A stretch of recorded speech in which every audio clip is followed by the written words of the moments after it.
The Nerd Academy podcast is released weekly at 12 p.m. Eastern Standard Time, available on our website at www.thenerdacademypodcast.com and wherever you listen to podcasts. You can find the Nerd Academy podcast on Facebook, Twitter, Instagram, and YouTube.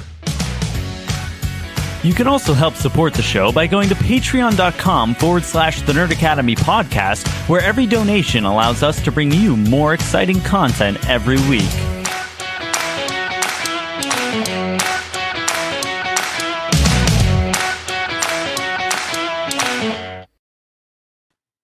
Good evening. I kind of forgot that this is a live show.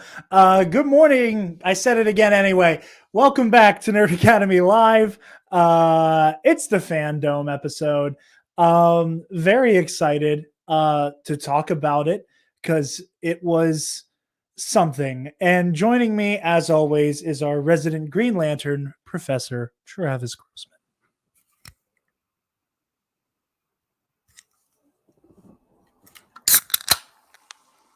I had to be careful because then in the run up back to the microphone, I was worried I was going to spray onto the computer.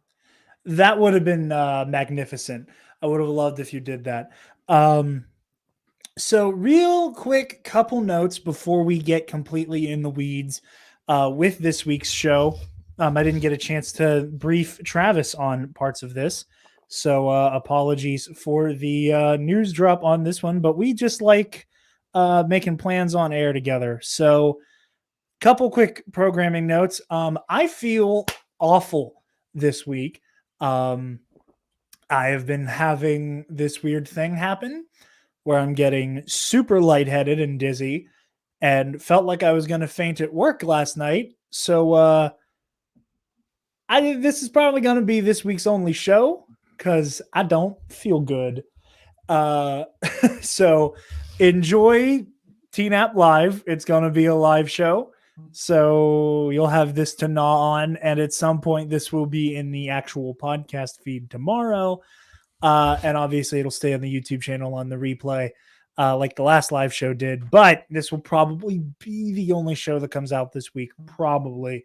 I don't want to set that in stone completely, but odds are this is it for this week. Other thing, I'm very excited to announce this. The Nerd Academy has its very first sponsor. We are going to be partnering with Sunday's Bloody Mary Mix, as you guys have seen me harassing them on Twitter about wanting to work with them, because what better sponsorship team up is it than the podcast where the host is a bartender? So we are not a dry campus here. This is not a dry campus at all. But yeah, very excited for that. So we'll have more details on our partnership with Sunday's Bloody Mary down the road, probably next week when we get some more hashtag content out to you guys. But in the meantime, this week, probably taking it off because like I said, I feel like Dookie, and I'm gonna be honest, Fandome made it worse. Fandome made me sick. That's what I'm going to say. Fandome made me sick. Yep. They showed me DC's Cars, and I think it gave me cancer. It looked more like Hot Wheels to me. It reminded me of like this deep memory of a Hot Wheels show I remember on Cartoon Network. Yeah. Yeah. That's fun. Also, just to say hello to chats for, we got Nick. We got Nick. Oh, we have the other Nick from Podcast of the Wills. And we got good old Paco, aka the patron who makes me say the ridiculous names all the time. So yeah, real sponsor us. He doesn't believe in money, just souls. Yeah, no, Cookie Cop is further left than Travis and I put together. Like Cookie Cop is like full on reject modernity, the political spectrum. Yeah, he's like, very much like, no, we go back to like wearing loincloths and like killing it, like, going out into the woods. If the horseshoe is here, he's like the house next door. Actually, that's my yard. He's in my yard. He's in my yard. Yes, Nick, I might be pregnant with Fandome's baby. See, it's funny you mentioned those exact symptoms. I went to the doctor last week and had blood work done for the exact same thing. That is terrifying A little because we bit. run in the same circles. I came back all clear. Like, there's nothing wrong. So that makes me happy because it was weird because okay, I was telling Spencer about this because on Saturday he and I went to see The Last Duel, that new Ridley Scott joint. the one that every time Robert Evans reads an ad for it, I can feel him dying inside. I'm really curious if the very graphic assault scene is something he's aware of, and whether or not that is actually an ad that Evans and the rest of Cool Zone would have taken if they were aware. Just because I only knew about those scenes because I'm familiar with the story that the movie's based on. That was the only reason why I was cognizant of it. Like, I know why the last sanctioned duel in France happened. So either way, he and I were out seeing it, and I was explaining to Spencer this weird thing that was happening to me for the past last week and a little bit of the week before that I kept describing as the chill, where I kept getting really randomly cold on the inside. Really cold, like that kind of bitter coldness where your joints hurt. Like I was January cold on the inside for no reason. Didn't have a fever. Was just cold. And then now it's this weird shit with my equilibrium where at work last night several times I'm like, oh God, I think I might faint.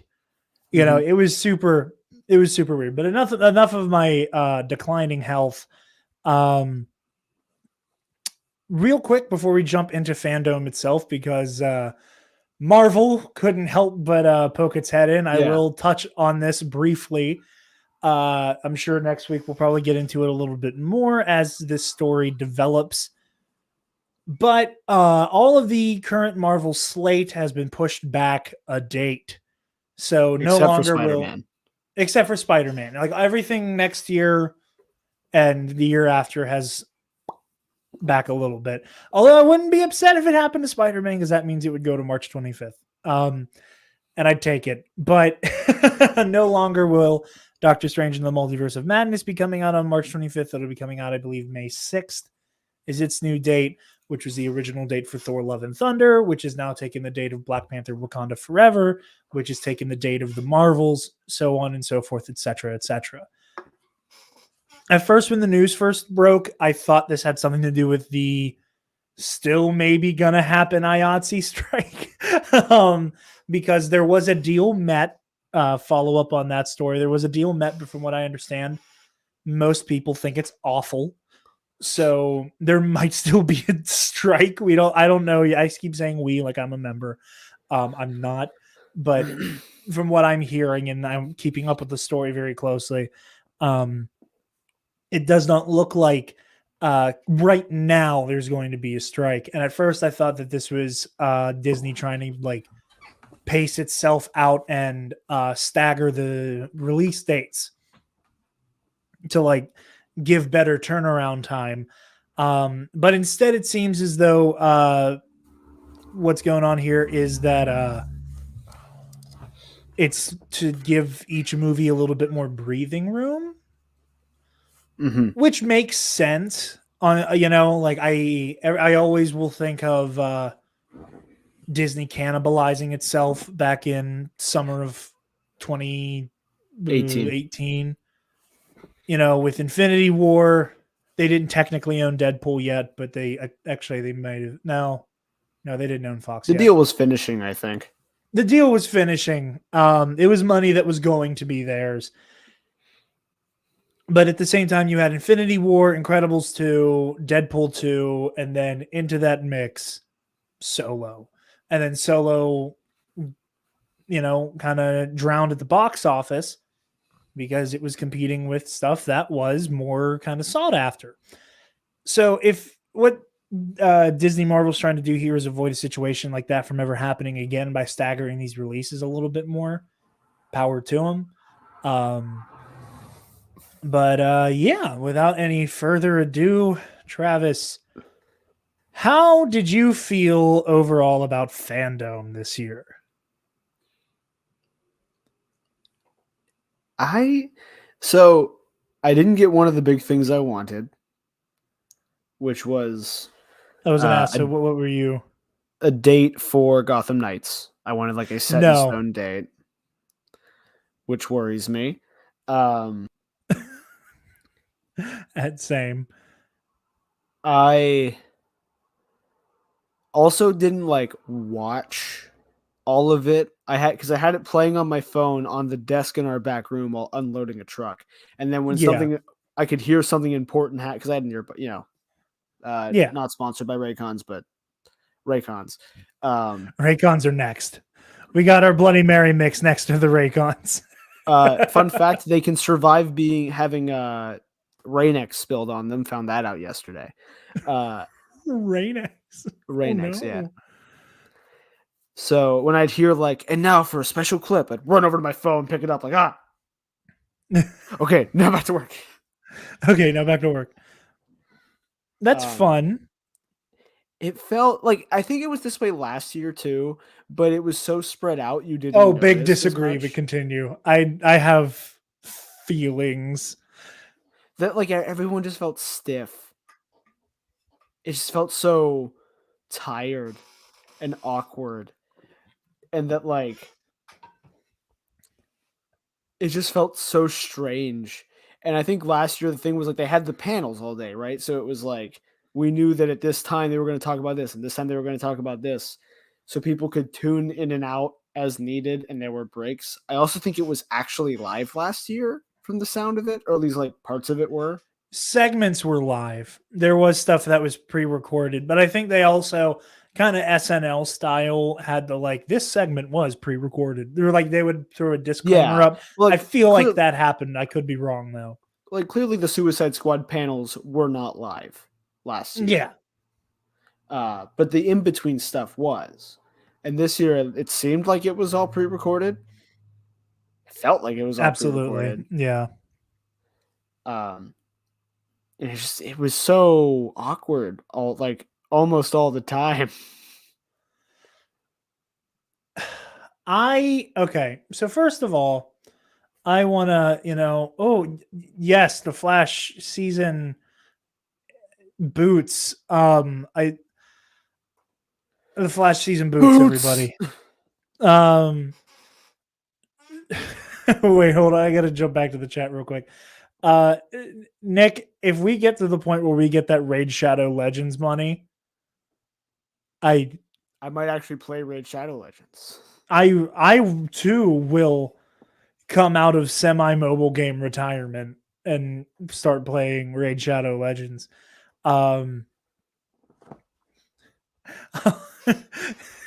gotta find somebody who can like approximate the Cookie Cop voice, or like create an AI that'll like Cookie Cop voice saying the Raid Shadow Legends ad read. Anyway, I don't want to make it sound like I'm not grateful. Like this is a lot of cool content. We got to see a lot of cool stuff. There was some cool stuff on display here.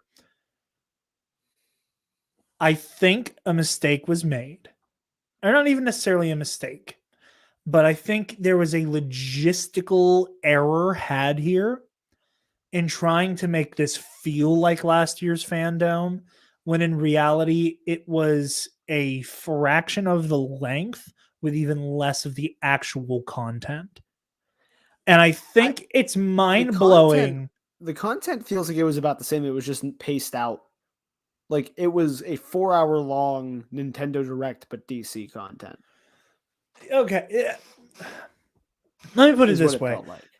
I was blown away by the fact that for all intents and purposes, we got 1.5 trailers. Last year was so chock full of trailers and announcements that I was legitimately stunned with the fact that like there was not a single new announcement that I can think of. Aside from the Superman Truth, Justice, and a Better Tomorrow, which you and I were both salivating over. We'll get there. Also, Jonathan Kent is by now. Eat your hearts out. Piss off. I'm not. Go listen to Worst Year Ever. Cody Johnson run on that rant better than I ever could. Oh, I didn't know they talked about it. I have to go listen to that. Literally, the name of their most recent episode is Bisexual Superman is, in parentheses, not ruining America. It's very funny, and it is exactly the analysis one would think Johnston has of that situation. Hey, Delta 9. Hello, buddy. Seeing you in the chat. We also got Bill Sheehy of you ever play Raid Shadow Legends Naked in the Pale Moonlight? David Schwimmer's Joker. Thank you, Bill. The things we could do be with sure to Raid click Shadow that. Legends. But like there was just so little of like there was just so little meat on the bone, it felt like this year. You know what I mean? Like again, I'm not complaining. I am aware of the fact that we're still in a pandemic. Yeah. So like I think that's like a big I part understand of it too. there are limitations. I think they made a mistake in how they tried to present this as being just like last year. I think the big difference too, like a lot of the projects they announced last year are now like in the final stages. Right? So it's like that awkward, this is almost ready to go into like full marketing mode, but it's not quite there yet. Yeah. Also, all the TV shows are awkwardly either at the end or the beginning of their season. Yep. Like everything is either having its finale, just had its finale, or just had its season pilot go out. And it just felt really weird. I didn't mean to cut you off. I was just throwing Yeah, no, and I started reading and realized I wasn't reading out loud. And yes, the Delta 9, that's exactly like in the notes that Jarod typed up while watching, he references E3. Yeah, it's really fun. I say this is E3 painful so far, which granted was a lot to do with like the people on stage, which again, I don't think it's their fault. I don't think it's No, not at all. Fluleborg. You know, I'm like, even though I made a joke comparing Fluleborg to Zaflirt and Flaus. He filled the Will Arnett slot this year. If we have that slot every year of like whoever they just paid the most money to be in the most things, like for the stream, I think that could be a funny slot to fill every year. Yeah, if especially if they start referencing it. Yeah. Oh, I agree with you. But yeah, I don't know. I was super, I don't want to say let down. Again, I understand the limitations here, but I don't know. I feel like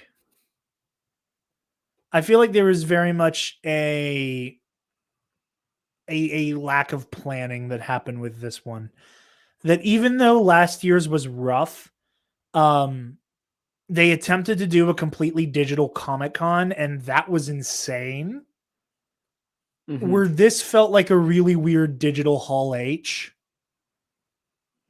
that generally went nowhere except for the big Batman, pardon my hiccups, Batman trailer at the end. Got one from Bill. So I got most of my fandom experience through the lens of catching the trailers that dropped while I was watching the UK UGA football game. I feel like I was a lot of new stuff of old stuff very quick. I like that. A lot of new stuff of old stuff, I think, is the best way to put it. We're like, yeah, we saw more of Gotham Knights. We saw more of the Suicide Squad game. I'm way more excited for that game now after seeing what they showed off. I have a question for you that I'm going to save for when we get to Kill the Justice It has League. everything to do with this ring. I will say that. I saw Jon Stewart in a video game and lost my goddamn mind. I knew you would. I got excited for it when I saw it was John. But I we knew the Aquaman animated show was coming. So now seeing what that's going to look like, seeing stuff from the Aquaman sequel and like, all these sequels we knew were coming. Yeah. Hearing from the people making like the Blue Beetle movie and the Batgirl movie that I didn't know was still happening. And just those things like makes it feel, because like we knew this was coming, but now we know that they have people actually working on it, which is better than they used to do. Yeah, and I'm just gonna let the Black Adam stuff just kind of play silently up here while we talk. I'm not complaining about getting a lot of cool behind the scenes stuff. Behind the scenes stuff is bitching, and it always is. Mm-hmm. But it just, I really think WB may have painted themselves into a corner with thinking that they have to do this every year now. When I think they could have taken this year off, and like, I feel like they needed an event where they're like, we need something to drop the second trailer for the Batman, which this 2 years in a row, it's the only thing people are talking about coming away from it. And especially I hate to be that guy. Sorry, what were you saying, bud? It felt worse with this because they said up front like there's going to be a trailer. Yeah. Because last year we didn't know. We knew there was going to be a panel about the Batman. And then maybe we'd see some like pictures, but we didn't know we were getting what we got.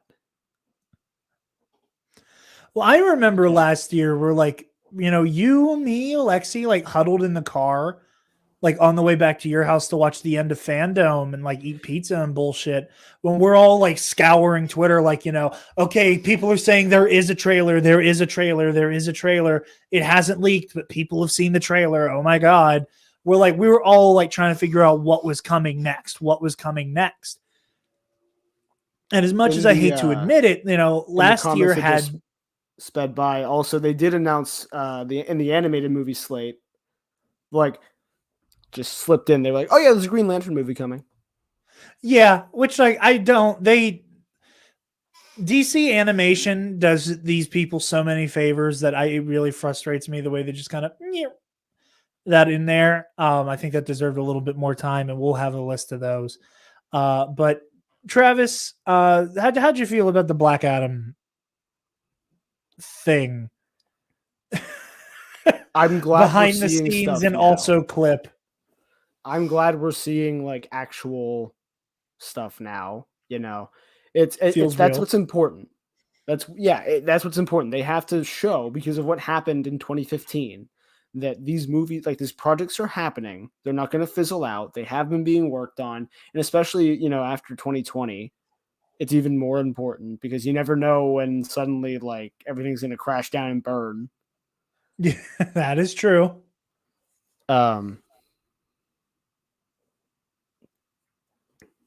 Yeah, and that's like Gotham Knights got announced, and then they didn't talk about it for a year, basically. Yeah.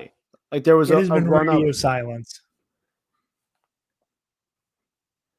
Yeah, Nick. Yeah, they like announced it, and then they nothing for the live action show. Yeah, nothing, and it absolutely will be out because it's coming out next year, and I guarantee the HBO Max show won't be out next year. They might announce it at next year's Fandome. Like they might finally show some footage. I hope so. What surprises me with all the memes going around to that really shitty rap song The Rock made, that no one's like put that awful song. Travis, don't. I know you're not a hip hop guy, but that can't be your actual opinion. Of course not. I will fire you. Don't you come on my podcast with that bad a take. Of course. But the thing that excited me the most with the Black Adam, again, teaser sneak peek hybrid, was that it felt real now. Mm-hmm. We're seeing the Hawkman and Atom Smasher and Dr. Fate and costumes, all that stuff. And, we see like a brief glimpse of an uncaped Rock in his suit. And then obviously we got the shot of him electrocuting that guy.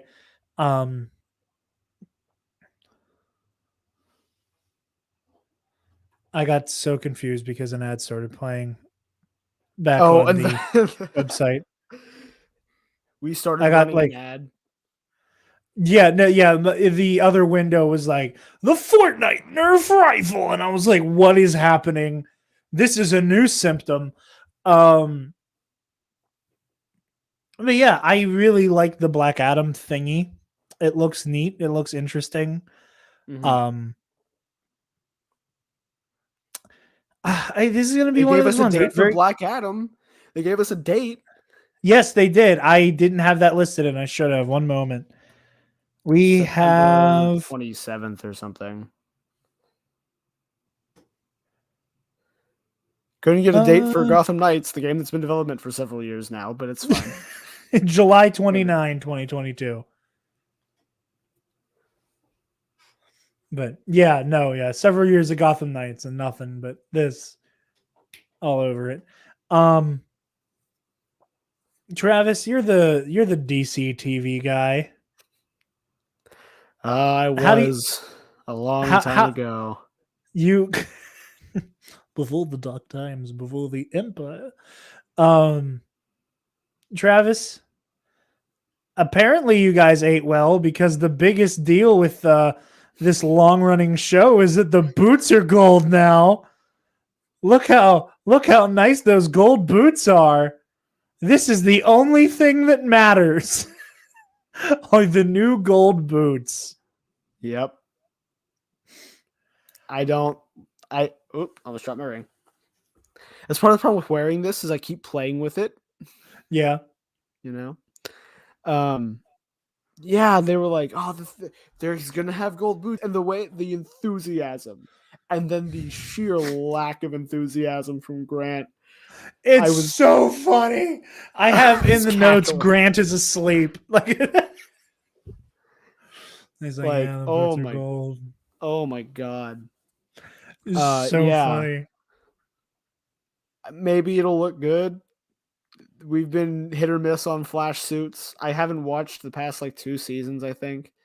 I know we got Nick.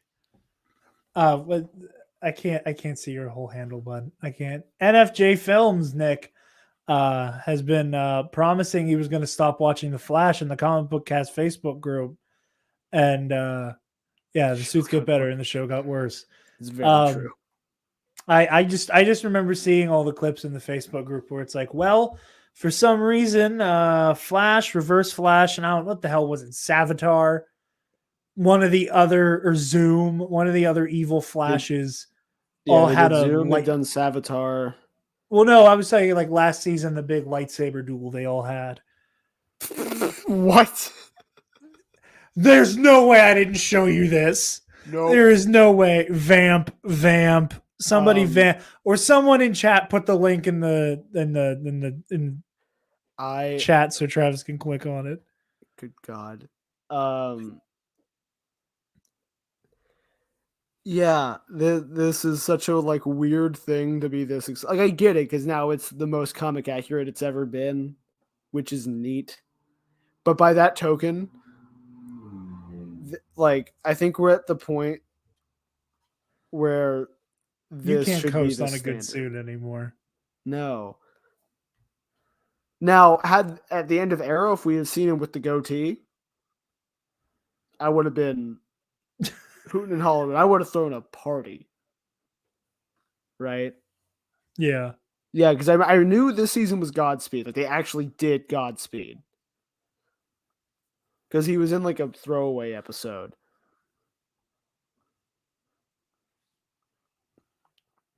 Also, that his suit looked not great. Godspeed? Yeah. I kind of dig the Godspeed suit. It looks a little too fabricy for me. That's fair. That's fair. Like the headpiece is like kind of separated awkwardly, or at least that's how it looks.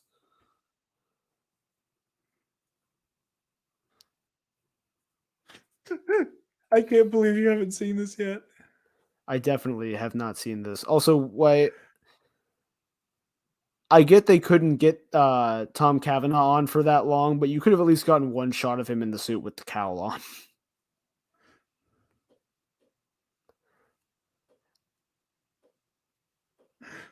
Why? Sweet Jesus. Why did he do a twirl? Because Godspeed thinks he's Kylo Ren. I don't know if the audio is coming through or not, but he absolutely had the same exact sound effect as Kylo's saber too. And they're playing like a discount Duel of the Fates.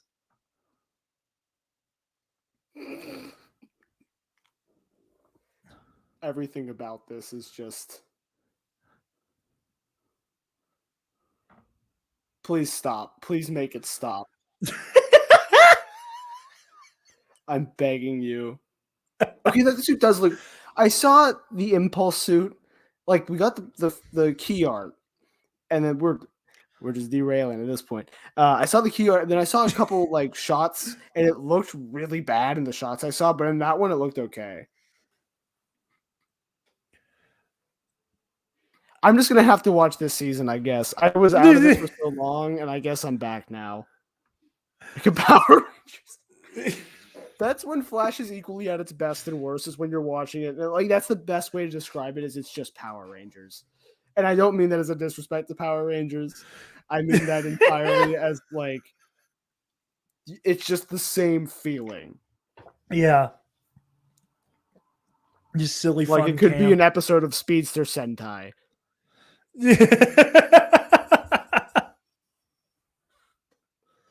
While I'm getting the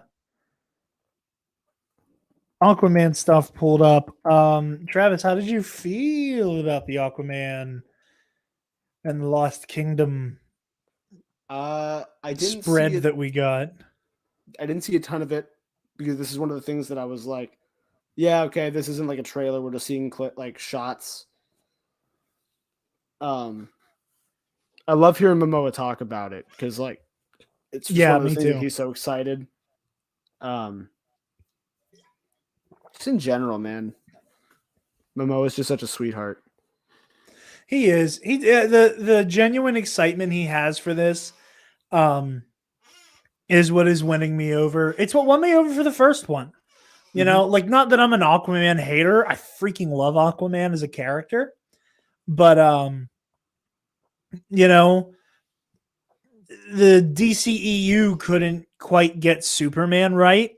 I was scared for what the hell they were going to do with Aquaman. You know, and granted, like, we've gone very, very, very, very hard into Dude Bro Aquaman. But I don't think you could do Dude Bro Aquaman any better. No, you know, absolutely I think not. You know, like, they knew exactly what they wanted to do with this version of the character, and they hit it out of the park. And yeah, no, I'm just super. I love hearing Jason talk about it. You know, we've seen his new suit, like the stealth suit looking thing. I recently saw the new Candyman. Oh yeah, and Yahya Abdul-Mateen, the guy who plays Black Manta, is the main character in Candyman, and I now am way more excited to see Yahya's performance here. I'm hoping they give him a goddamn break and let him tone it down a little bit, because Never. I did not, never, not allowed. Oh, also, how do you feel about the new Black Manta costume? Oh yeah, look good. I wasn't sure if it was new, honestly. Yeah, so originally, if I'm not mistaken, it's all black in Aquaman 1. And I think you're right. Yeah, I dig it. It's, you know, he always has a little bit of that trim in the comic. Yeah. And in other properties and stuff. So yeah, so I too, I like the new suit. Yeah, everybody looks great. This just looks so good. This already looks super good.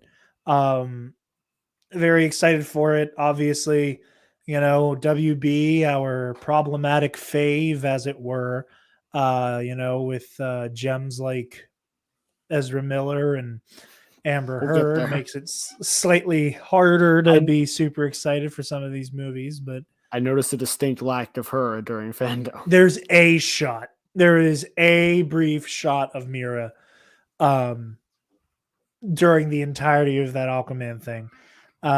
Now, speaking of other things that make Aquaman hard to look at, um, Oh, what wait. the fuck Okay. was that? What the fuck was that?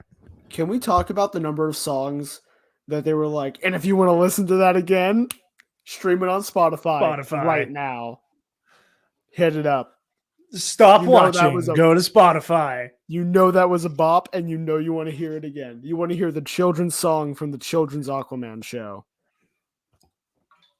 Yeah. It's just like, and again, I know that it's for kids, but there was also a kids fandom. So show this there, but also as somebody who likes his cartoons, this is a very specific style of cartoon and cartoon humor that I don't like. And that I think has been done to death and never improved upon. That's my hot, cynical take. I don't know if I'm alone in that or not, but I just did not care for this. I did not like watching it. I needed it to go away as quickly as it came. Forgive me, Joel, but I will just read from the 2 bullet points I had in my notes. This is fucking hard to look at, and oh, for fuck's fucking sake. I don't remember which joke was made during their little promo. Again, I know it's a children's show, but this was a hard to look at children's show. Travis, any other thoughts on the Aquaman stuff? I'm glad it's one less thing I have to really watch. That's No. good. That's true. Surprisingly big news haul from Milestone. Which we also got last year. They had a we got like a big dump from Milestone last year, but the big stuff coming from them is that their characters are all going to start crossing over soon, like most comic book universes are to do. They're going to be doing their big first volume compendium, which sounds really cool, and I think more characters and franchises should get giant first volume compendiums. Static Shock movie still in pre-production with Michael B. Jordan producing. And there is a Milestone crossover animated movie in the works. So they mentioned who was penning the script for it too, and I don't remember who they said it was. It's one of the guys working on one of the main Milestone titles right now. Yeah. I didn't catch the name, and it was going by too fast for me to type it out. The website crashed when they were showing the clip.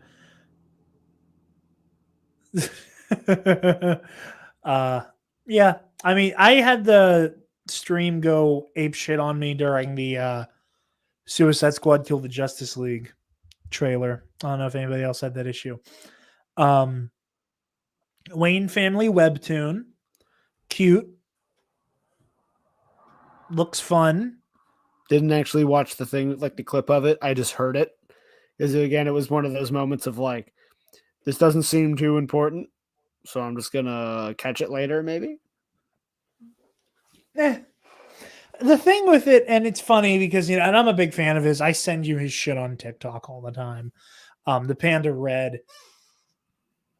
He made a video whenever the Wayne Family webtoon things were announced, where he made a joke where basically something to the effect of, DC is officially making a G-rated version of all the content I make, and I'm slightly nervous about it. Was basically his joke. And now seeing that it is a proper webtoon that people will have to read along with that won't have any dialogue, I think it'll be fine. Moving right along to something definitely not G-rated. Suicide Squad Kill the Justice League. Travis, thoughts? First, to answer your question in the notes, yes, this is Arkham canon. They have said so. It's being made by Rocksteady, so they know what they're doing. I thought so. I couldn't remember if that was a thing or not. Because that was the weird, because they announced this and Gotham Nights next to each other last year. But and that was everyone's question. They were like, yeah, Gotham Nights is not, because it's being made by WB Montreal, I think. And then this is being made by Rocksteady, so Which is funny because it's the like Superman project without being the Superman project that everyone was rumoring. Also Gizmo, for some reason. Also Gizmo. Yeah. Yeah, this looks fun. This looks more fun.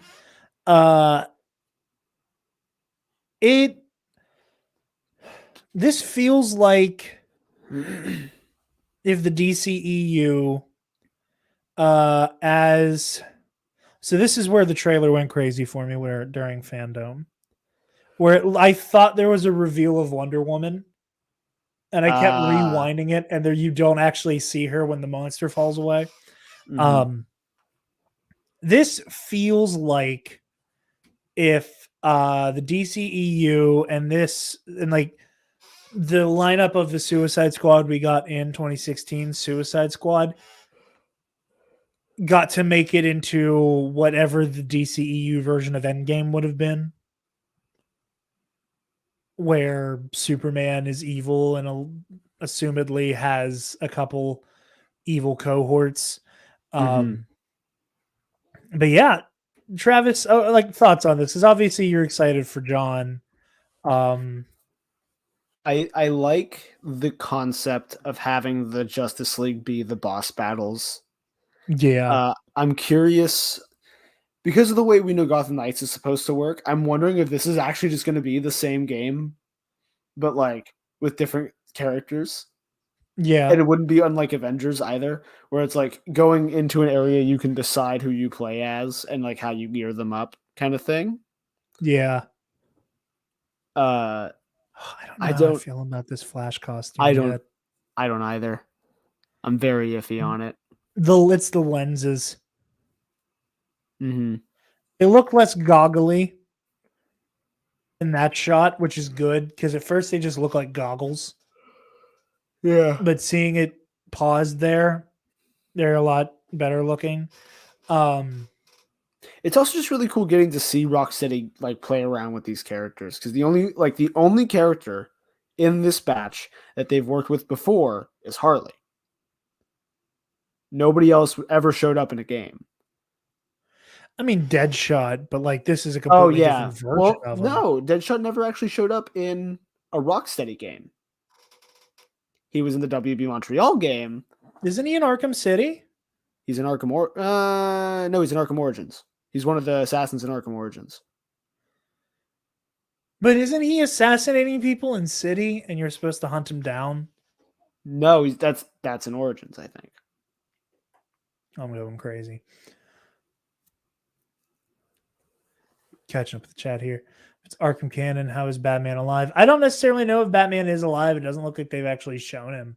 They showed the Batmobile, a Batmobile once. Yeah. Also, yeah, Paka, I agree that Bruce is definitely still alive. This shit's funny, though. Oh my God, I was cackling. Okay, so I forgot Penguin was in the trailers. Yeah, they've worked with Penguin before too, obviously. But like, for the most part, these are all brand new characters to the Rocksteady oeuvre. And it looks super Rocksteady. It feels really Rocksteady, which makes me excited. I'm curious what they're going to do with the combat. That's also part of why I think it's going to be a similar thing to Gotham Knights, because we saw in the thing from last year that like there's this weird teleporting thing you can do that you can also do in Gotham Knights to like zip around the map or something. It's weird because like because it looks like both Tim Drake and Captain in Gotham Knights and then Boomerang here both can teleport. Like, yeah. But yeah, it looks fun, you know? It's exciting. I think it's weird. Like last year, I think you and I both were way more excited for Gotham Knights than we were. And I still am. I want to point out, I still am way more excited for Gotham Knights. I think you seem way more enthusiastic now, though. Yeah, just having seen more, you know, and knowing my favorite Green Lantern is going to be in a game, you know, that's just kind of cool to me. I know he was in Injustice. I don't care. I like it here. John's my boy. So that's going to be super fun. And again, just because they've referenced, right? Because like they referenced Superman and Flash. Yeah, you can tell that's when the concept was made. Like they were handed 100%. this concept in 2017, and that's when they started working. Because Rocksteady takes forever on their games, Yeah, which is great. which Then is you make good good because you can game. avoid crunch that way. But I'm not super worried about it feeling too old. Like it might, and that would be a problem. But they were clearly handed this back when Suicide Squad 2016 was coming out. Yeah. So I mean, at the very least, they get a little bit of the best of both worlds with the team because, like, you have your Deadshot you have Deadshot and Boomerang of old, and Harley, who's just been the mainstay between both movies, and now you have Nanawe on the team as well. Speaking of King Shark, I also have here King Shark Remix is the best part so far. I was just me being slightly mean, but also the King Shark Remix slapped. But speaking of things that King Shark was in, the Suicide Squad. And speaking of other things that the Suicide Squad was in Peacemaker. Yeah. I still haven't seen the Suicide Squad. No, you haven't yet. So this was like I got spoiled that Javelin Man dies. Oh no. But yeah, this seems fun. I John Cena must really like this character. I can't imagine his bill is light, you know, and not that DC doesn't have the money to throw at him, but like especially working with James, like having James Gunn write all the episodes and direct most of them. I mean, obviously you saw the trailer and you saw them talking, but like because you haven't seen the Suicide Squad, if I could describe Peacemaker to you, it would be white nationalist Drax the Destroyer. Yeah, and that's or the like vibe. not even white nationalists. Let me take that back. Militia guy Drax. Where it is the same dry, like nothing goes over my head. Like my tidy whities are nice. You know, like it's that same like really rigid, dry humor. But with Peacemaker, you can just kind of like it's weird that the human being from Earth who's just kind of a crazy guy with a gun and built like a brick shithouse is the more interesting version of this character compared to the alien with a we all know the real life death version wish. of him. We all have one of those in our backyard. Not everybody, Travis. Not everybody lives in not everybody lives in what was definitely a staging ground for January 6th. Oh, thank you, Nick. My stammering while Travis teed that one up for me, and I just threw up all over it. It was perfect. Thank you. Or was it on purpose? I'll let you decide. But yeah, so these are just one of the ones where my notes I just want to read this part verbatim. The level of glee they have discussing Peacemakers on the level of the Suicide Squad last year, and I consider that a very good sign. Yeah. And it's the same thing with Aquaman, right? It's the same thing with Shazam. They just sound so happy talking about it. Like they just because really these enjoy movies aren't goddamn miserable. Right, and like even to an extent, I'm gonna swallow my pride for a second. Even when they talked about working on the Snyder Cut. Oh god, Nick is about to shit his pants. Oh my god, you're saying something nice about Snyder. Right. That like again, Nick, I hope you're still here. I don't like Zack Snyder. I don't like his films. It sounds like he's not a bad person.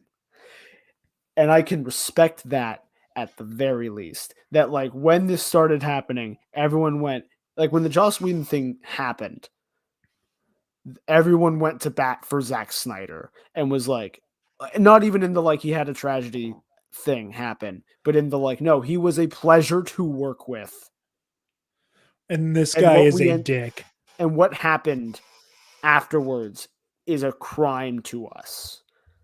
Was like, okay, I can, especially when they started announcing the Snyder Cut, I was like, okay, well, I can't harp on him too hard for this, right? Like he got his victory lap.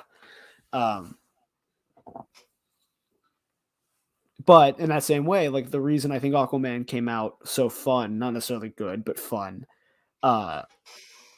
was because they enjoyed making it. It's the same thing with Shazam, the same thing with the Wonder Woman movies. It's the same, like Wonder Woman 1984 isn't perfect. I liked it. You know, I've come to find that you and I are in the minority of people who would give it a pretty favorable score, and I think that's weird. That's what I've seen too. And I don't know why. I truly don't know why. I think it is a textbook it's comic long. book movie. It's very long. That's definitely a part of it.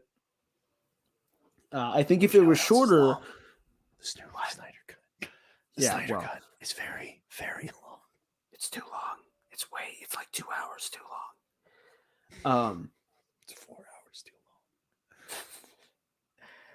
long. But just all these movies, they're having so much fun. I'm sure the Suicide Squad benefited so greatly, and I think Peacemaker's going to do the same thing. They're like, when these guys get to make the thing they want to make, and it's super fun. I almost said James Cameron.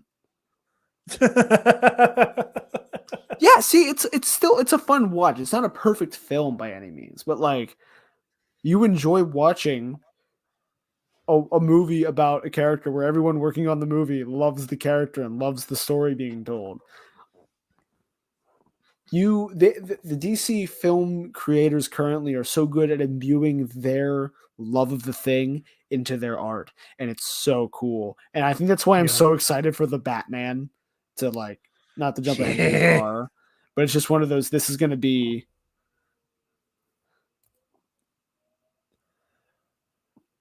All right, listen, with all due respect, and I'm not going to read it out loud just because I don't want any of the robots to go crazy on us.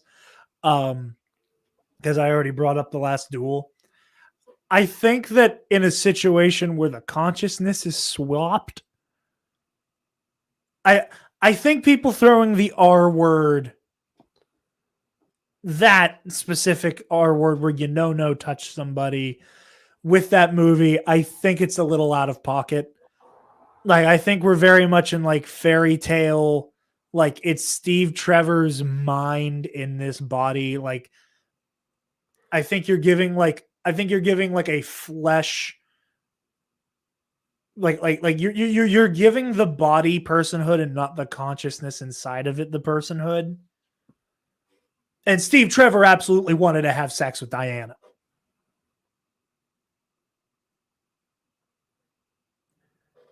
But that's a very complex conversation. I need to rewatch this movie, I think.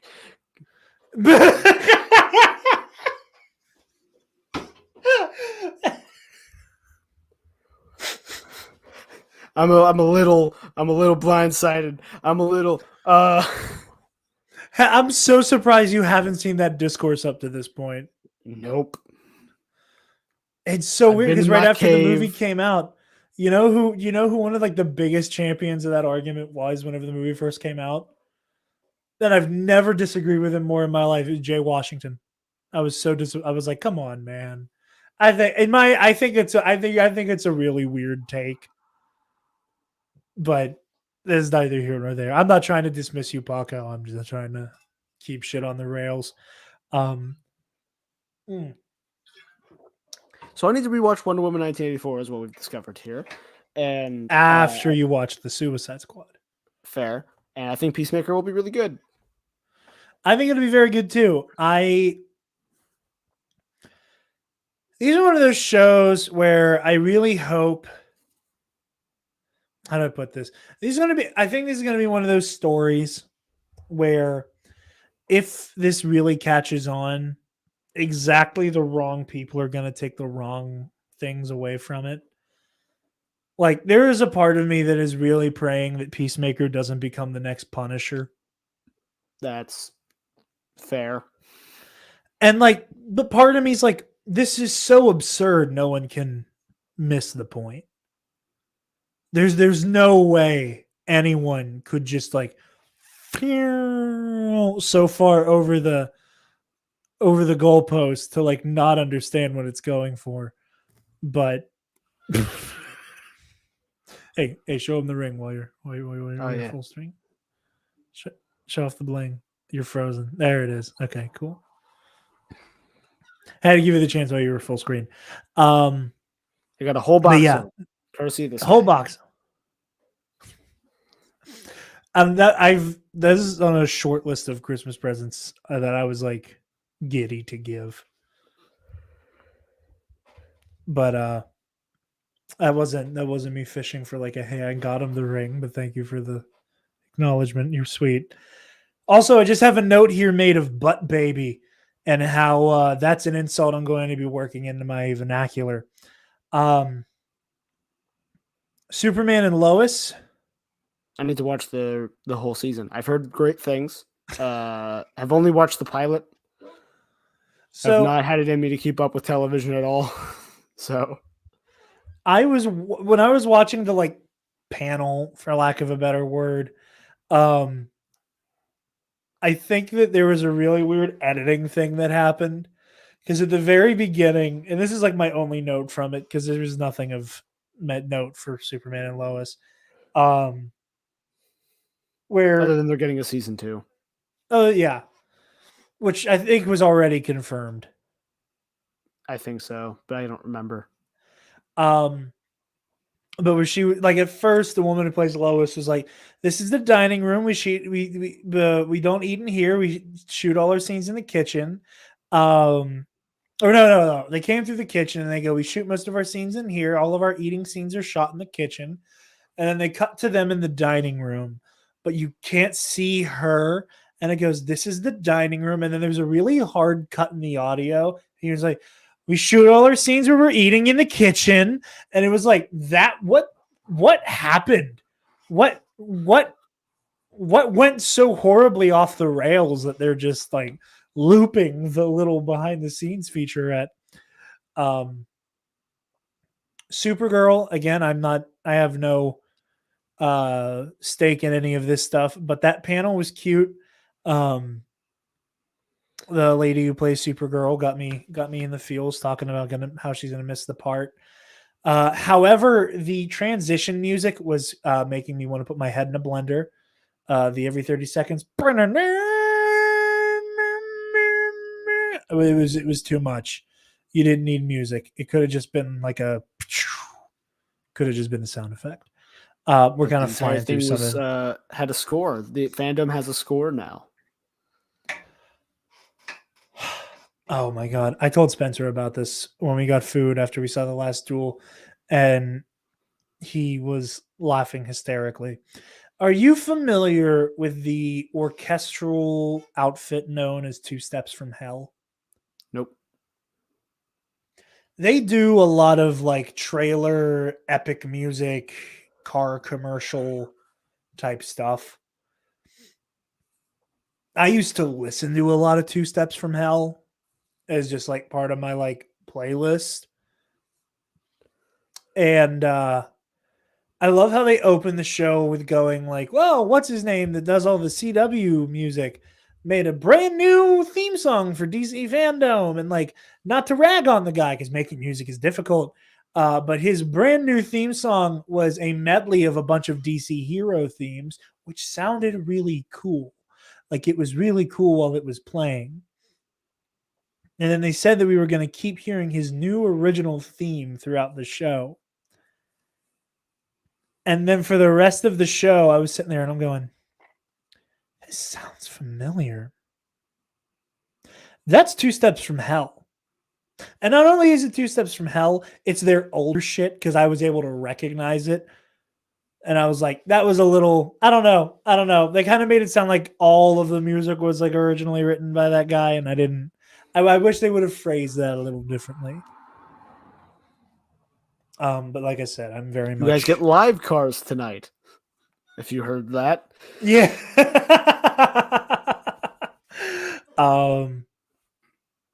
Travis, Me. thoughts on our first look at DC Super Pets? I'm still very confused on why Kevin Hart is playing Ace the Bat Dog.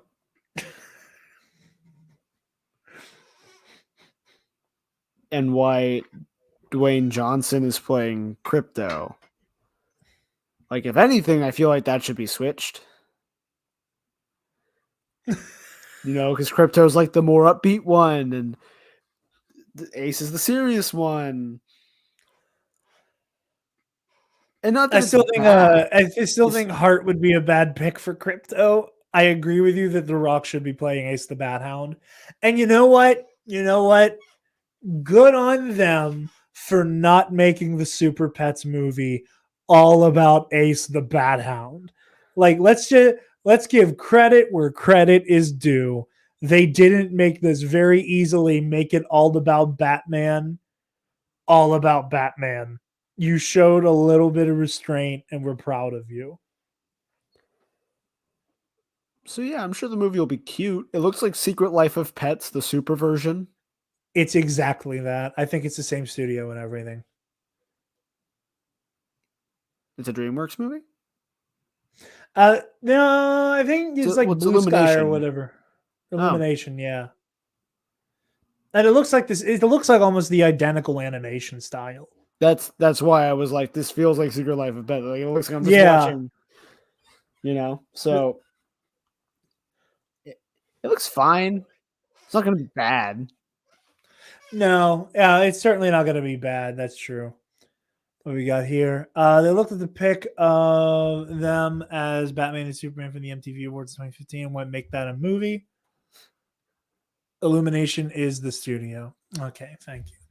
I agree with you, Nick. I think that was absolutely the logic there. All right, so we're done with Super Pets. Doom Patrol panel was neat. Travis, how did you feel about our first look at Andy Muschietti's The Flash?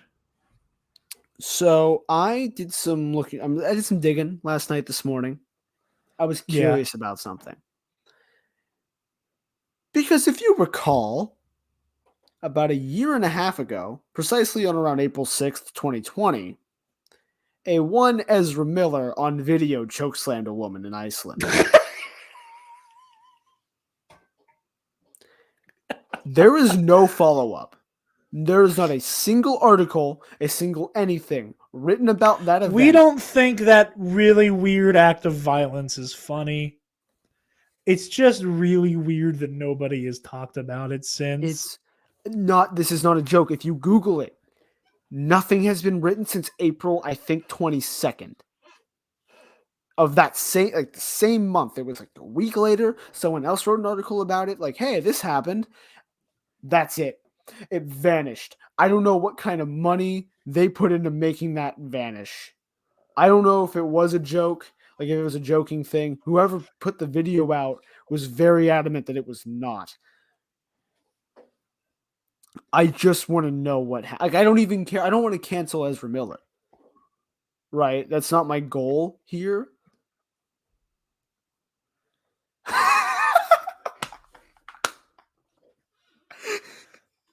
Ezra also Nick made that joke in the Facebook group, and I wasn't gonna steal it from him. I'm glad he was here for it. I definitely thought he sounded very dead inside. And I just want to know what happened. I just want, like, yeah, it was this thing. He was drunk. It was stupid. There was a civil suit payout, and that was the end of it. Like, if that's what it was, cool. I'm willing to drop it. If it was like him and this person were horsing around and it got too rough and there was no hard feelings and nothing else came of it, cool. I'll drop it. It feels like he had. It feels like he just tried to kill this lady, and them not talking about it makes it feel so much worse. Yeah, it really does. And then they Also, didn't know Ezra Miller used they them pronouns. Yes, I I do only remember realized seeing that the I other only day realized and reading forgotten so you just said it again. I really realized really reading these articles where they only refer to them as them. And I was like, oh, well, that's neat. But why did he Yeah. choke? God damn it. Why did they choke slam this woman? I just want to know. On the other hand, like I said, I'm not going to do anything. I'm not like this isn't that isn't even like I just want to talk. You know, I actually just want to know what happened. On the other hand, about the actual movie, I'm gonna be really honest. I'm not excited at all. Really? I don't want to see. I just really don't want to see Flashpoint. There's something about the concept of them just ruining Flashpoint again for me because they did it in the TV show. And just shit all over that bed. And the fact that we're not going to have a cyborg, the fact that we have 2 Flashes already for some reason, Yeah. that like Which we also saw the explanation for that bat suit with the Flash stuff spray painted over it. Because that's what the second Flash is wearing. Mhm. In that shot where we see using him to refer to Barry Allen. Where we see like Barry 2, Barry 1, and then I think Supergirl was there as well. Yeah. I'm just so unexcited. Because I love Flashpoint. I love the comic, I love the animated movie. They're fantastic. And it's so hard to do that without the entire pantheon behind you. Like if they had pulled a Captain America Civil War and made Flashpoint, but it was secretly a Justice League movie, and we had Cyborg and Aquaman and Wonder Woman and someone else playing Thomas Wayne, because you don't have Bruce in this, but like, and Batflick, we see Batflick at the end or whatever, or maybe Michael Keaton's playing Thomas Wayne in like a cool cameo thing. That's what I think is happening. I think that's Keaton at the end. I think, and I only say that because the ears are too long for it to be Affleck's cowl. Mm-hmm. Yeah, no, I think it's absolutely Keaton at the end, and I think Keaton's playing Tom Wayne. I don't think he's playing Tom Wayne. No. I just wanted reading the comment for audio listeners. Nick said, I think the DC fandom in China, Barbara Muschietti, confirmed Keaton and Affleck were back in the cowl zone. I was wondering why they didn't show that in the fandom here. I don't know. I think it might have been something that slipped through the slid through the cracks. Shut up. Shut the hell up. Click clack. Patty whack, I think it's something back, that snick snack. Okay, are you done? No. You dickhead. Yeah, they probably just weren't ready to show it off, you know. Even in like Ezra's little thing, they were like, yeah, we wanted to have a trailer. We don't. Sorry. Even though they absolutely had a trailer. Like, this is absolutely a teaser trailer. Not only do they choke you, they also gaslight you, because they looked down the barrel of the camera and said, we don't have a trailer. I'm sorry, but enjoy this little look at the movie. And then a whole ass teaser trailer. So,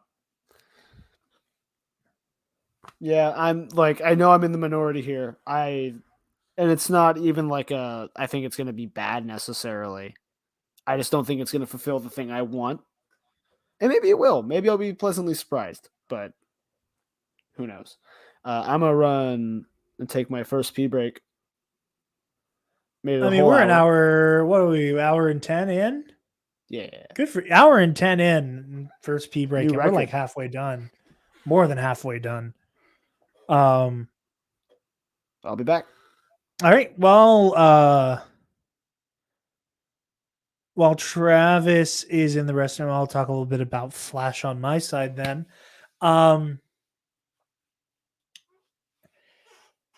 This is very much the kind of movie that I don't want to dismiss out of hand because I dislike its lead.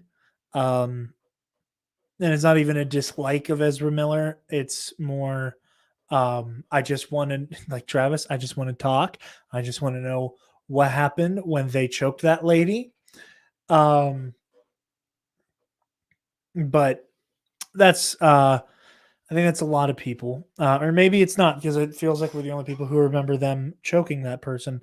But this doesn't look terrible. It looks like it knows what it is doing with this story on some level. However, I do agree with Travis completely that Flashpoint without the full pantheon feels unnecessarily risky and like, why do it if you don't have the gas in you to fully commit to it?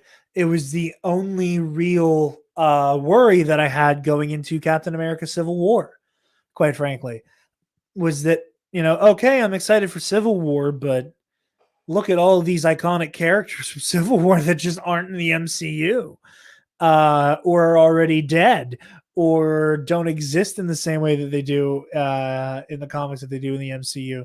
So I agree with Travis completely on that element. However, this does look very visually appealing.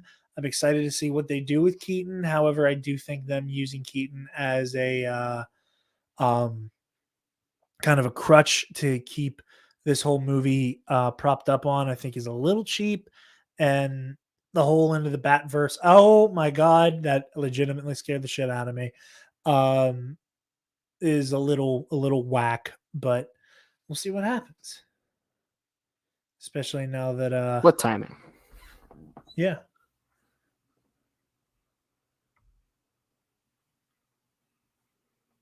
Surprised we didn't get that leaked Fandome Flash BTS clip. Yeah. So jumping over, Travis, another story that I think you're very excited about. Like we were talking about, the folks working on Blue Beetle sound very, very, very excited to be working on this project. Everything that didn't have a trailer, I was just happy to see, like, yeah, we're the people writing the script and I'm the lead, or like I'm the director and this is the writer, yada yada. Right? And Like here's it our was just hero. good. It's good to hear from the people making it and not just Warner Brothers going, yep, it's happening. Right?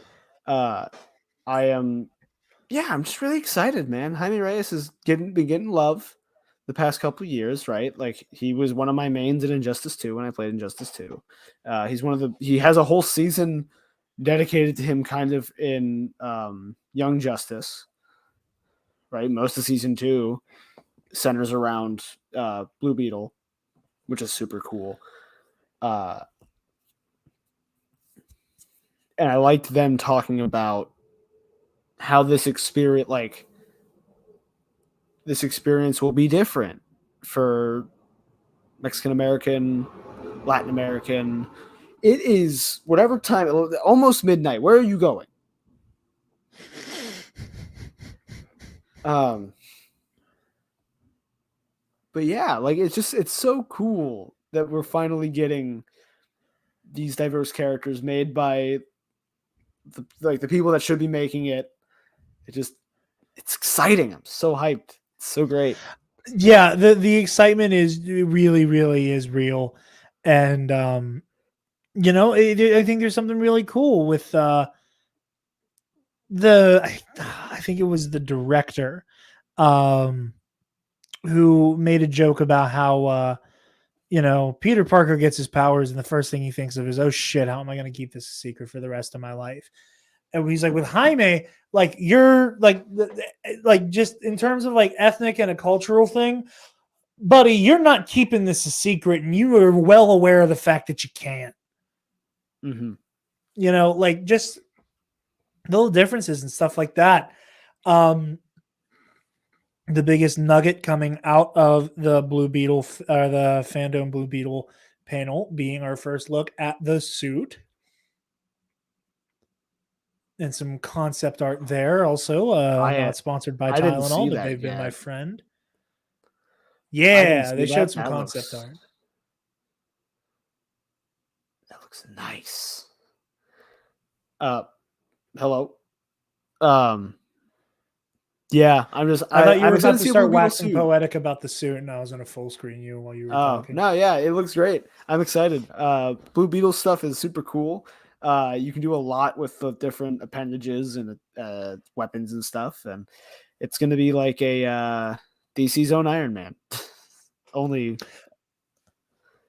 a little cooler, I think. I think some and not to sound like a studio executive here. But audiences love Iron Man. Audiences love Venom. Let's put it together. I think people will go ape shit to see some of the action sequences. Now, again, I will say there is the little bit of, that's a little sussy baka, but that this like Batgirl is kind of, I don't want to say shafted to an HBO Max exclusive, but I think the fact that this isn't going to get a general public release is going to keep some people away from something really amazing. And I don't know, maybe I just like habitually count out HBO Max. I just don't know anybody who's like running out the door to get an HBO Max subscription. It doesn't You know already what I have mean? one. Huh? It doesn't already have one. Yeah. Like I don't know. Like again, maybe it's the mouse money we get every week, but it Yeah, feels the the real real Iron Iron Boy Boy Jr. Jr. Nick, you're killing it, bud. Moving right along to the game, Travis and I. Ooh, yes, Before sir. that, I think we're missing the Superman news. Like I'm scrolling through the notes, and maybe because we touched on it up front, or like we already knew most of it, but like the comic book Superman news. With the new slogan. Yeah, Yeah, we can come back to that for a little bit. What's up? I just wanted to talk about it because it Let's happened, talk and I'm about it. very happy. Also, like, because that was one of the most jarring parts of the show to me, because we got Superman's slogans changing to be more progressive and way more amazing. I love it. I'm so in love with it. Oh my God. Thank you so much, DC. This is everything I've ever wanted. Like, this was the Christmas present I needed this week.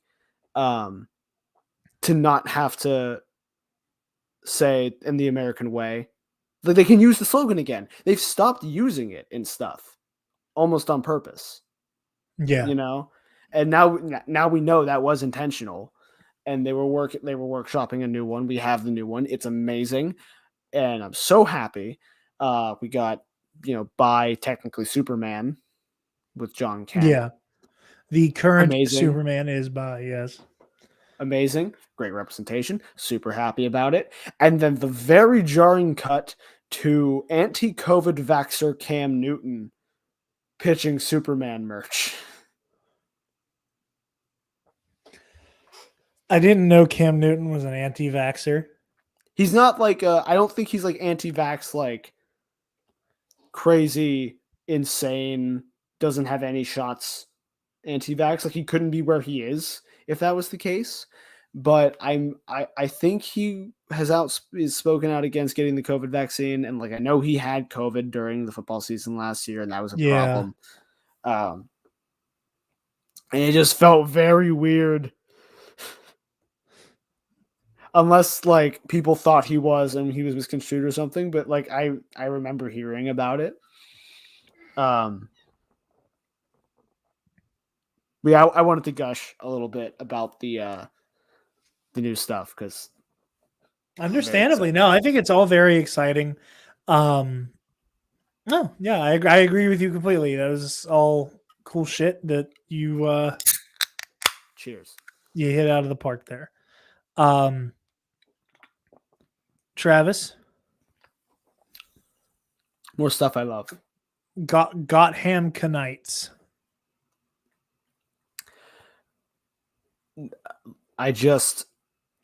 I'm so ready for the Court of Owls to be in a Batman game. It's like the one that got away. It's the one they never got to do. And I'm so ready. I am too. I'm really excited for the way they're portraying them, especially because quick little plug, Heroic History 101 this month. We're talking about Dark Knight's Metal. The way that the Court of Owls are involved in that story, like I forgot how deep and creepy the owls run. Mm-hmm. And I was like, oh man, I was thinking about Gotham Knights while reading some of the owls stuff in Dark Knight's Metal. And I'm just so excited.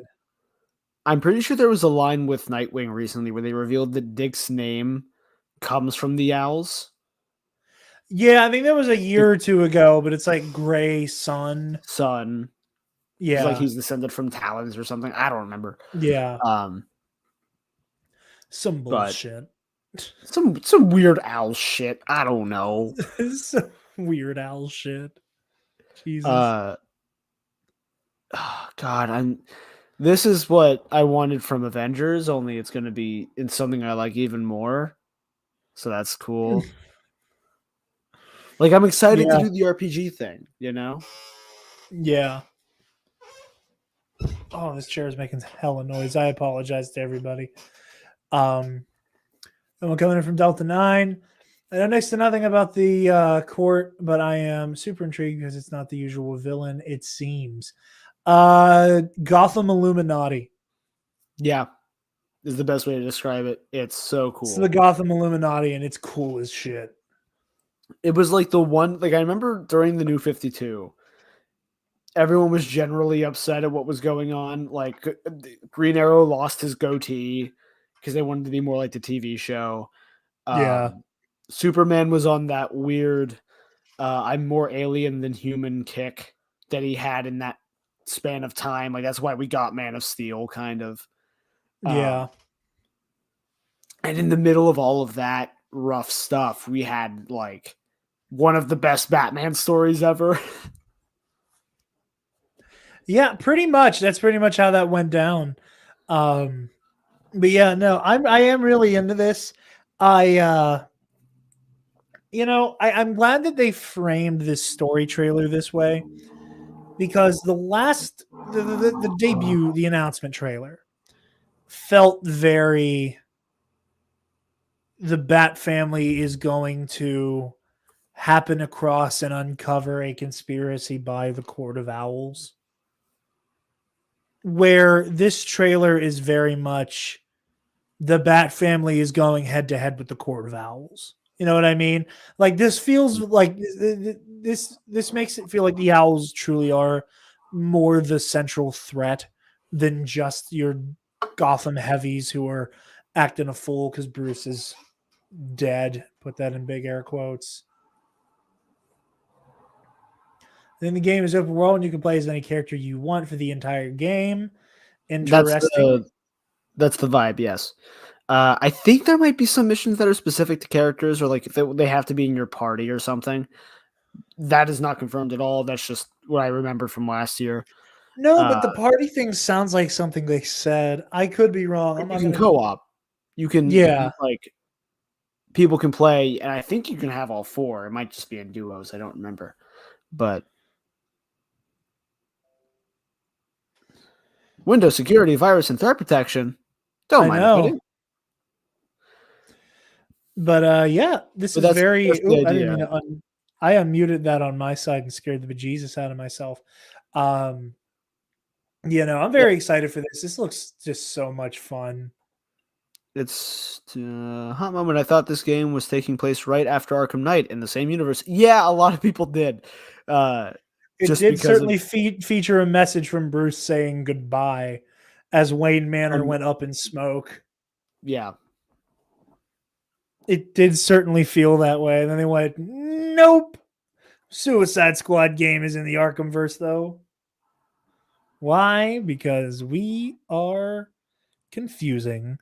It's the DC way, but still very excited for this. Travis, it's time. We got to eat some crow.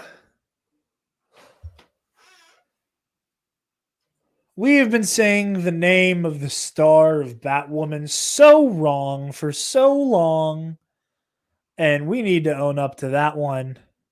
Have we? Oh yeah, I guess we did when she got cast. I didn't even realize. It's been so long We since we both talked. said we're definitely going to butcher this, and then so we said Javica at first. I went, this is definitely wrong, but until we hear somebody say it, and then I heard somebody in an interview give it like a soft J, like a yaw, and I said Yavica, and I was like, that's a pretty name. And then I watched the Fandome panel, and the chick who plays Alice keeps looking at her and going, Javicia, Javicia, Javicia. And I'm just slowly going, oh my God, we've never been more wrong about a name. Jesus Christ. Shouts out Javicia. We're illiterate or Italian. Cut us a break.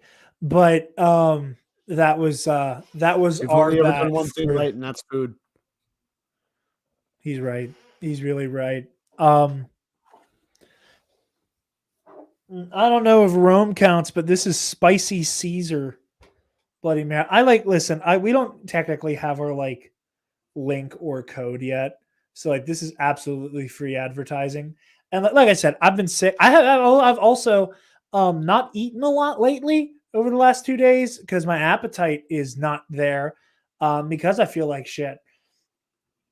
And because I feel like shit, I've like not had it in me to like drink.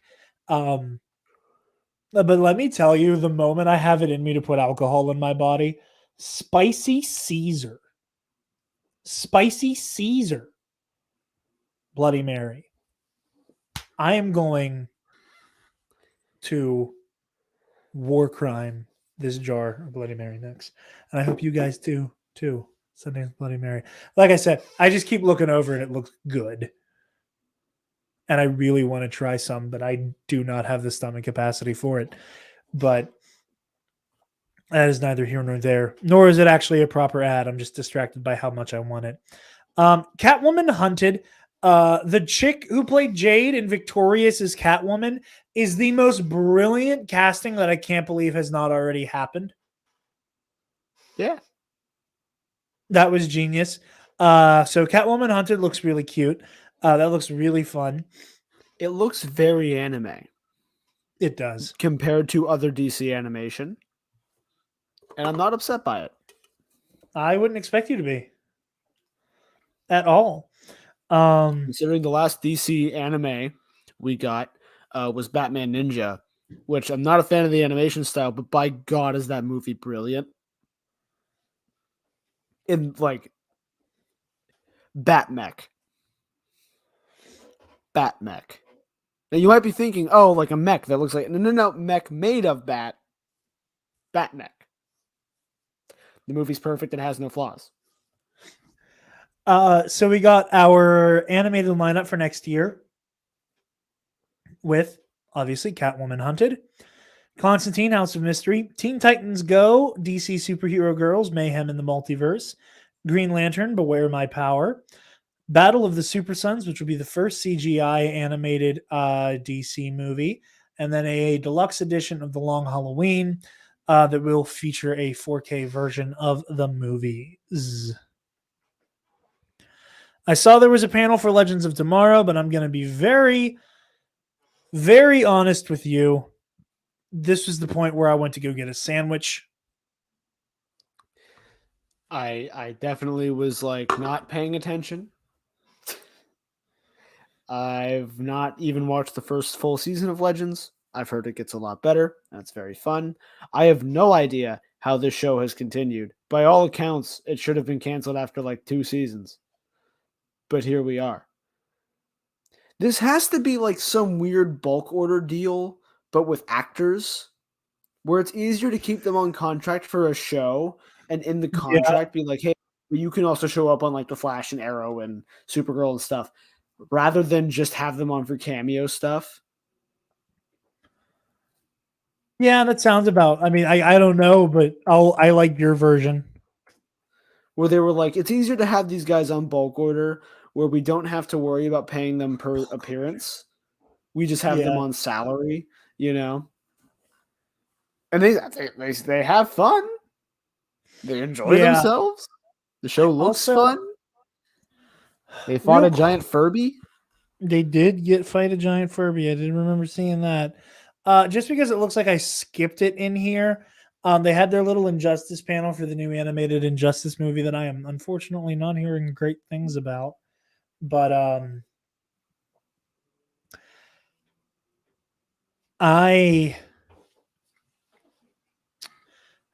listen. I know I like some bastards in terms of characters. There was something really unsettling about Ed Boon defending Injustice Superman. Like, I don't think you need to go to bat for Injustice Superman. Like, just think about what he went through. Literally, that's what he said. I know. Literally. I saw the tweet. Okay, I didn't know if you saw this part where he tweeted that the other day, and I was like, yikes. And then he said it. He was like, you gotta. We kept calling him evil Superman, but like, it's not so simple. You gotta think about whatever. I'm like, I don't care. He killed many million people, and also he killed that kid. He killed a planet. He killed a planet. He destroyed Oa. He killed a planet. I've lost track of Superman, like Injustice, evil Injustice Superman's war crimes.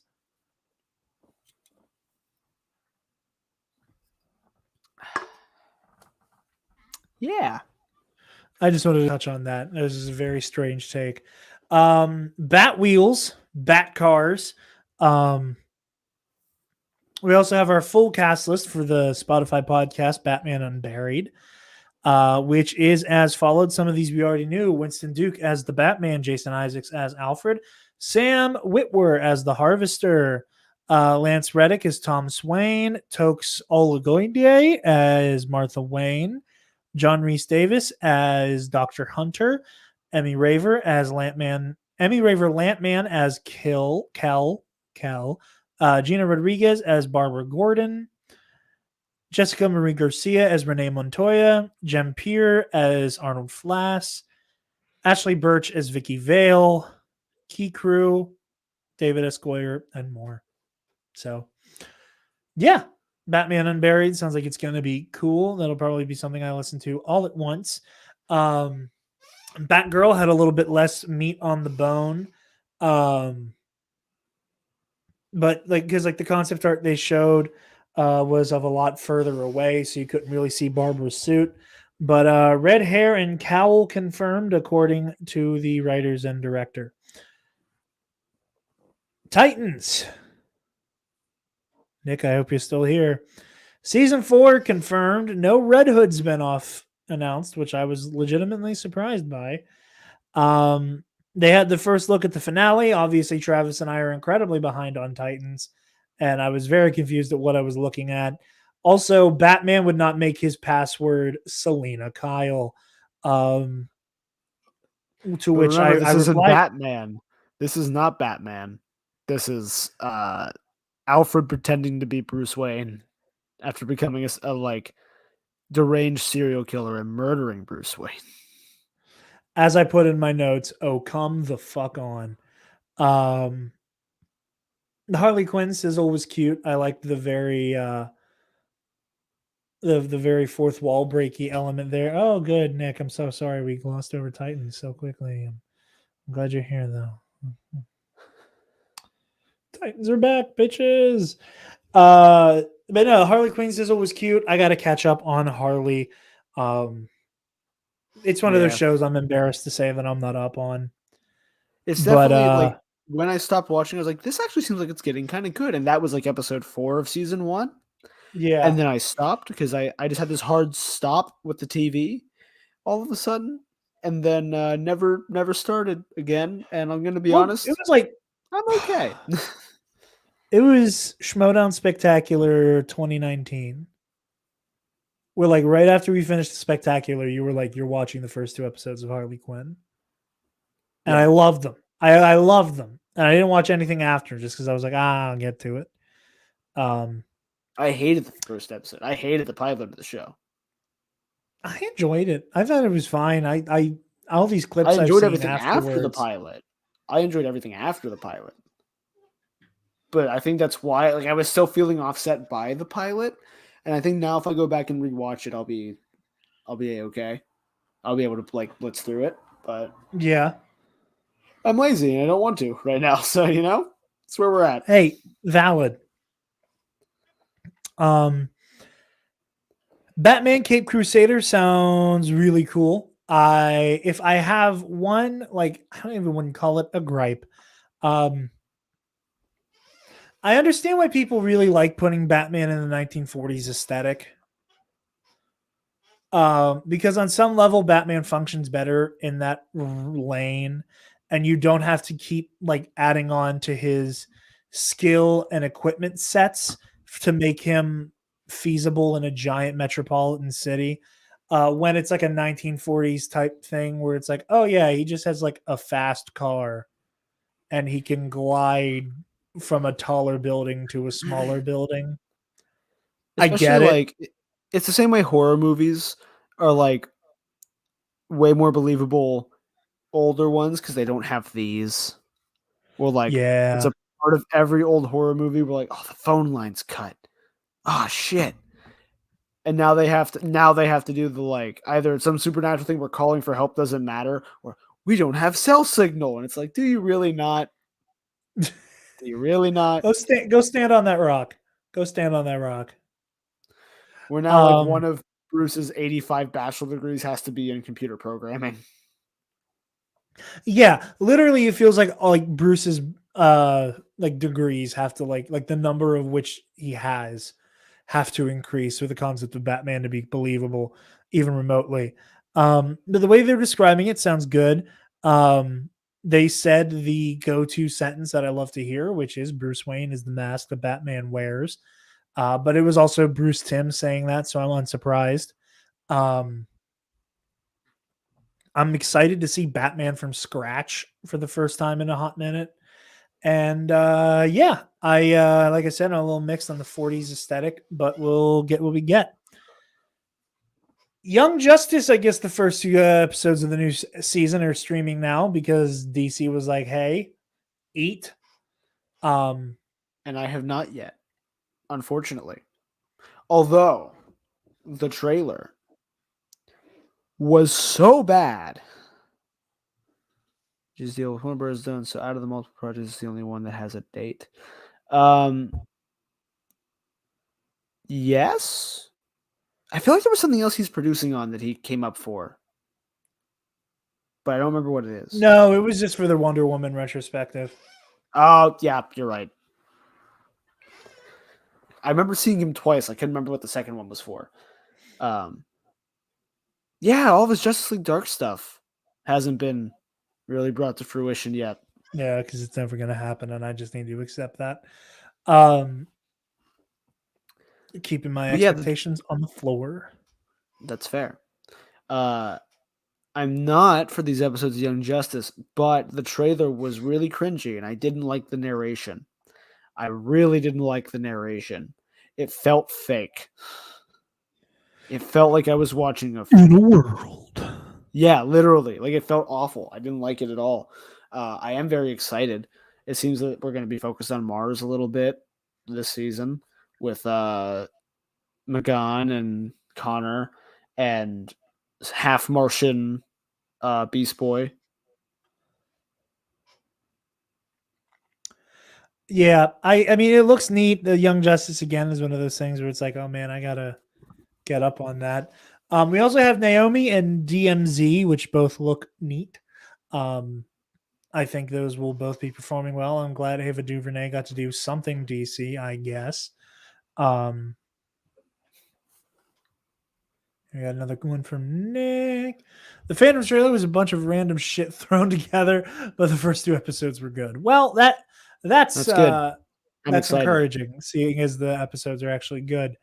And that doesn't surprise me Speak, because Young speaking of Justice things is that are fun fantastic. and good, yeah, I've never heard anything bad about Young Justice. I want to say up top, I understand that they're still working on the movie, and everything we've seen here is really cool looking. The pool noodles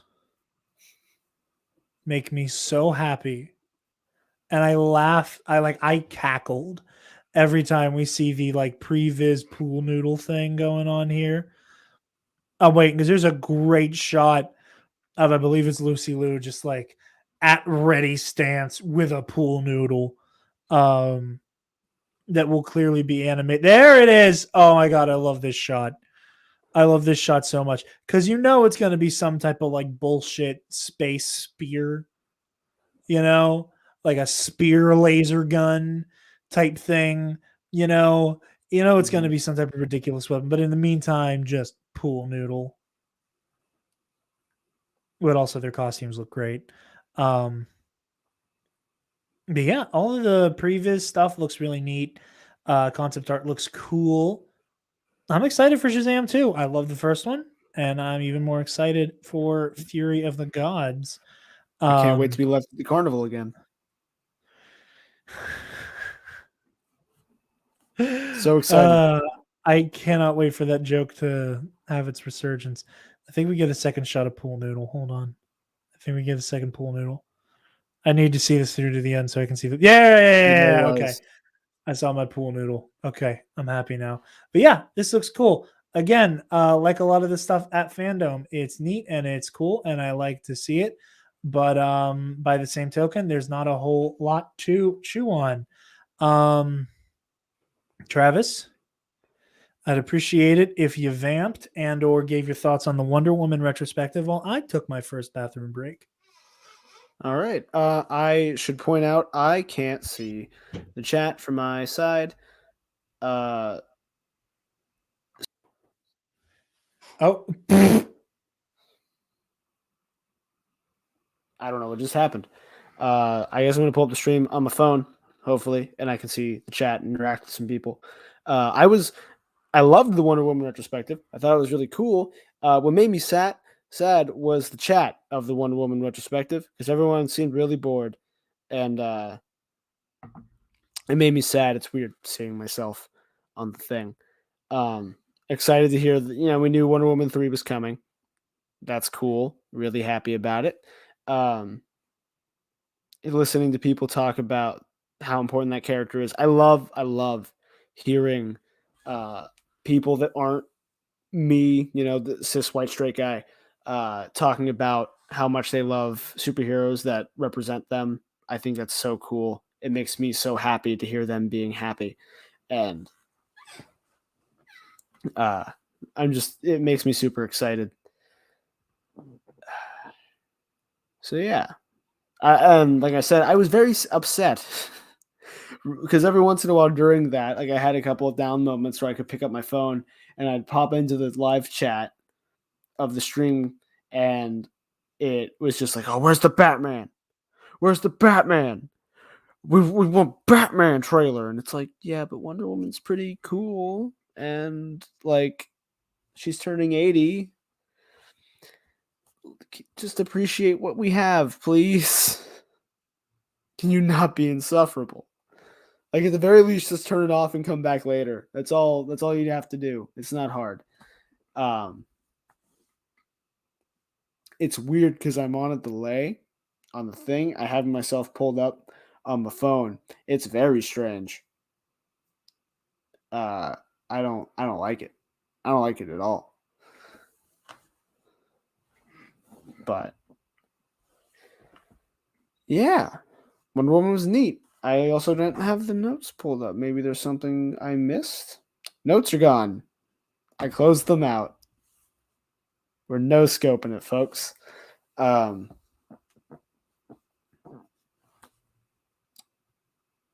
better hurry up. How are people tonight? How are you guys? It's very weird getting to like get live reactions about things. It's very cool and good. While I pull up notes again because I had them closed. Which thankfully he took because I did not have time to, nor did I have time to go back and actually see everything. I'm going to read Jarod's notes for him because I can. I appreciate Linda Carter giving Wonder Woman more credit than silly paychecks. Wonder Woman was controversial the first time because comics code for... I don't know what that means. We'll find out later. Linda WTF. I don't know what Linda did, but WTF, Linda. And I lost the notes. Really loving the... Yeah, same thing I just said. Hey, he's back. Hey, I don't have my I'm reading your headphones on, notes. but I can hear you. Would it be unprofessional if I put a blanket on? And I look goofy, What? bundled up. I'm putting on a blanket. Do what you want. You're an adult. I was gonna grab a hoodie, but these shirts get all staticky. Ooh.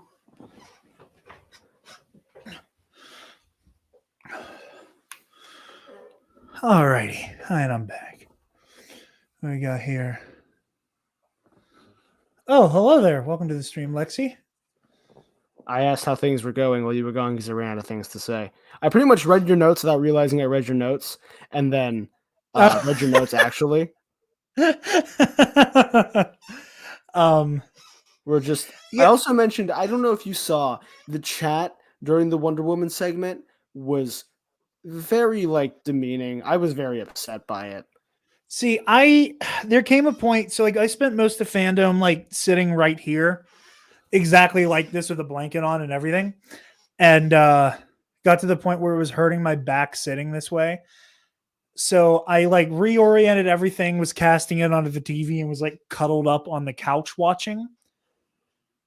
So at that point, I literally couldn't see the chat at all. And I was only seeing it now. Like, when you watch live streams, if you go into full screen mode for a second, if you were looking at the chat. Rob, hey buddy, good to see you on a not number one contender show. Holy crap. And no, I'm a little under the weather currently, which is not normal for me. I have the nice balance of hoodie and shorts, so yeah, no, yeah, I think I'm a little under the weather. It's my chilliness, even though I'm normally a polar bear.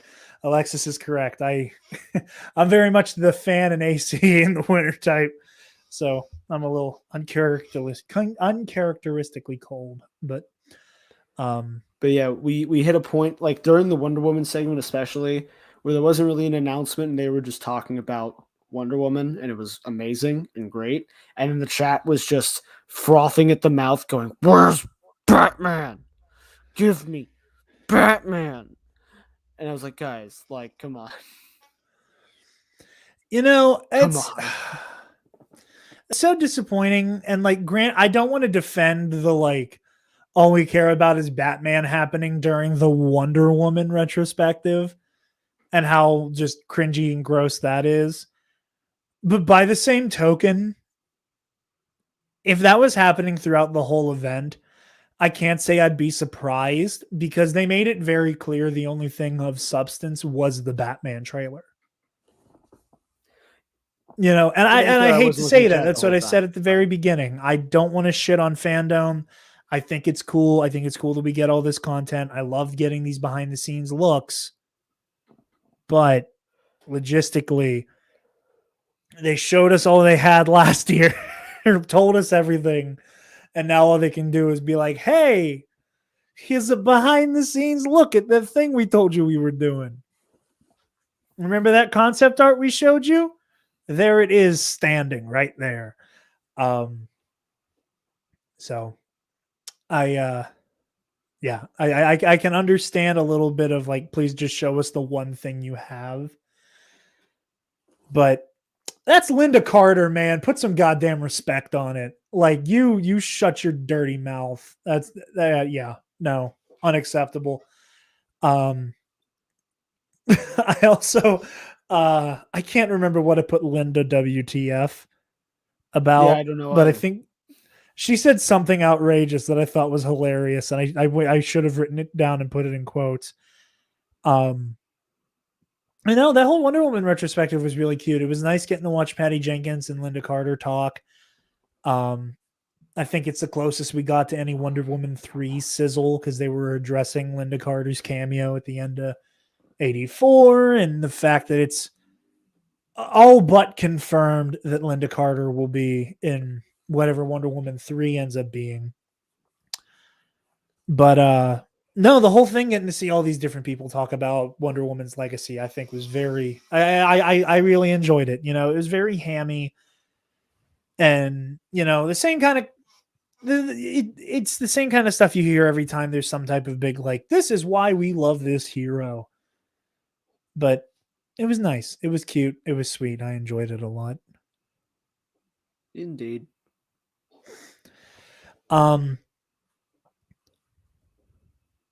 For the next segment being Sweet Tooth, I just kind of wanted to ask the question of why are they framing this as a kids show?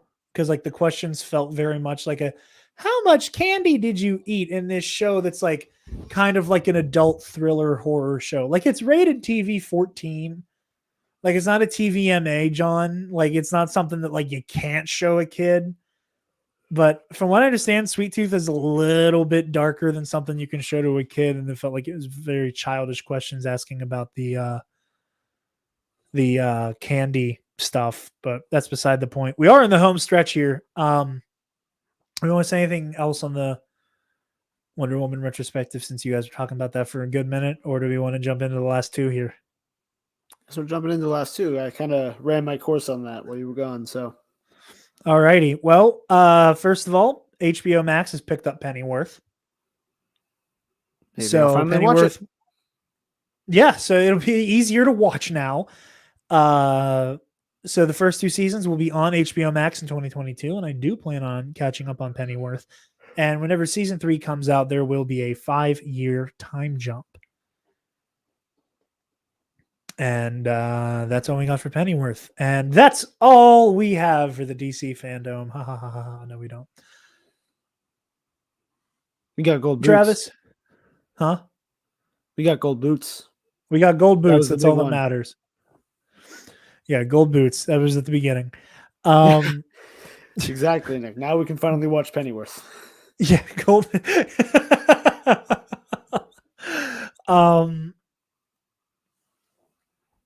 Travis, Me. while I pull it up to let it kind of play while we talk, thoughts on the trailer for the Batman, or the main trailer that is for the Batman? I'm just so ready for this movie. Like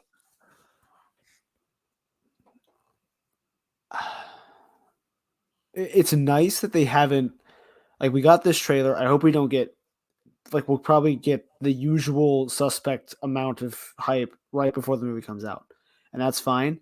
I don't want anything else. We got the teaser, the trailer. If we get nothing else before the movie comes out, I'll be happy. It just looks so perfect. Let's say Rob says, yo, I like other nerd stuff too. I'm glad you do. Now I can finally watch Pennyworth. Exactly. Yeah. I'm very excited to. Yeah, no, I agree. I think that we've had this conversation a few times, Travis, on air and off, that part of me is tired of this type of Batman story. Like Bruce being this like menacing force of friggin' nature is cool. And I like that version of him in certain contexts. I think that Bruce at the very beginning of his career should be like this, and that's when this movie takes place. And depending on how his story ends, if you go a Dark Knight Returns route, it should be also that's how it should end. I'm glad that they're going out of their way to say this is Bruce at the very beginning, like not the very, very beginning, like we're a year or two in to his time as the Batman. And I like that prospect a lot. That, as I said this whenever the first trailer came out, I said it on Twitter the other day. I'm going to say it again. I want to see Bruce grow. I want to see this be a series of movies where Bruce goes from vengeance and he breaks a guy's. I didn't mean to say it right on time of the thing. Where he, there's the whole vengeance and he breaks a guy's face, to him like helping Gotham. I think that I think the moment where Bruce decides to stop punishing Gotham and start saving it is when he truly becomes a hero. And when he realizes he can do more by honoring his parents' legacy than trying to avenge them. I like it's really complicated and it's really messy. And it sounds like I'm complaining about this trailer, I'm complaining about this movie. I'm not. I think that this is going to be the best version of hyper gritty, hyper realistic, dark, brutal Batman. I think this will be the best version of this specific iteration of Batman that we will see. And I hope that it is the last word on gritty, brutal, kind of unhinged version of Batman. I would be very okay if after this, either via sequels where Bruce grows and matures out of this, or he retires the lunacy. We just got an email. Something got copied. Oh, thank you, DC. It's not like we're not talking about your still says we're live. Yeah. So we're good. Chat, let us know if we got kicked off. Pretty please. In the meantime, I'm just going to shut the trailer off while we talk. But yeah, this can be the last word on this type of Batman. And I'm glad that if this is the last word, we're going out on a detective thriller. Yeah, the stream did stop, I think.